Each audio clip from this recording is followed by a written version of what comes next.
नमस्कार मित्र, हम सभी जानते हैं कि प्रयागराज जो है वहाँ तीनों नदी का संगम है, गंगा, जमुना और सरस्वती।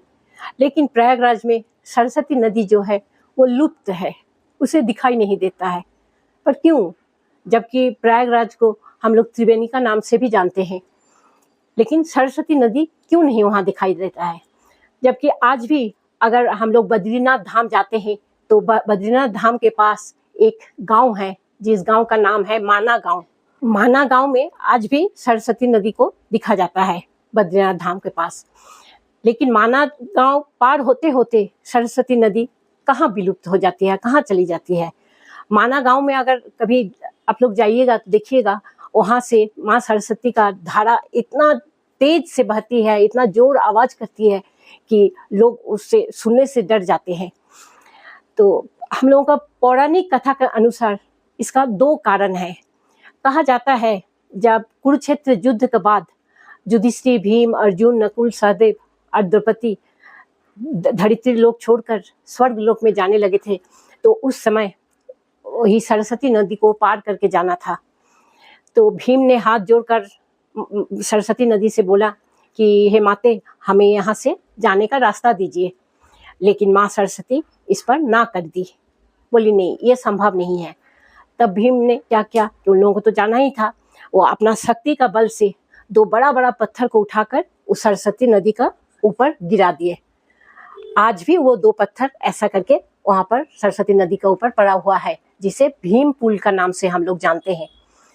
और वो पत्थर को ऊपर गिराने के बाद उन लोग सरस्वती नदी को पार करके चले गए थे। वहीं से सरस्वती नदी का धारा बिल्कुल कम हो गया था और आगे जाते जाते प्रयागराज तक जाते जाते वो सरस्वती नदी विलुप्त हो गया था। और एक दूसरा कथा के अनुसार सरस्वती नदी के किनारे बैठकर वेद व्यास जी ने गणेश को बताते जा रहे थे और गणेश महाभारत का रचना करते जा रहा था एक गुफा में बैठकर। तो इतना सरस्वती माता का धारा का जो आवाज, नदी का आवाज, जो पानी का जो तेज आवाज के लिए गणेश जी को बहुत दिक्कत हो रहा था, आधा बात उनको सुनाई नहीं दे रहा था। तब वेद व्यास जी को गणेश जी बोले कि इतना जोर से आवाज हो रहा है, थोड़ा सा गंगा सरस्वती नदी को बोलिए धीरे बहने के लिए। वेद व्यास जी ने माँ सरस्वती नदी से बोले कि हे देवी, आप कृपा करके थोड़ा सा अपना आवाज को कम कीजिए, क्योंकि यहाँ हम लोगों को लिखने में, महाभारत लिखने में बहुत दिक्कत हो रही है। लेकिन इसमें भी सरस्वती मना कर दी। तब गुस्से में आकर वेद व्यास जी ने माँ सरस्वती को वहीं पर श्राप दे दिया कि तुम यहीं से लुप्त हो जाओगी, तुम्हारा नाम तो रहेगा पूरा विश्व में, लेकिन तुम्हें इसके आगे से कोई देख नहीं पाएगा।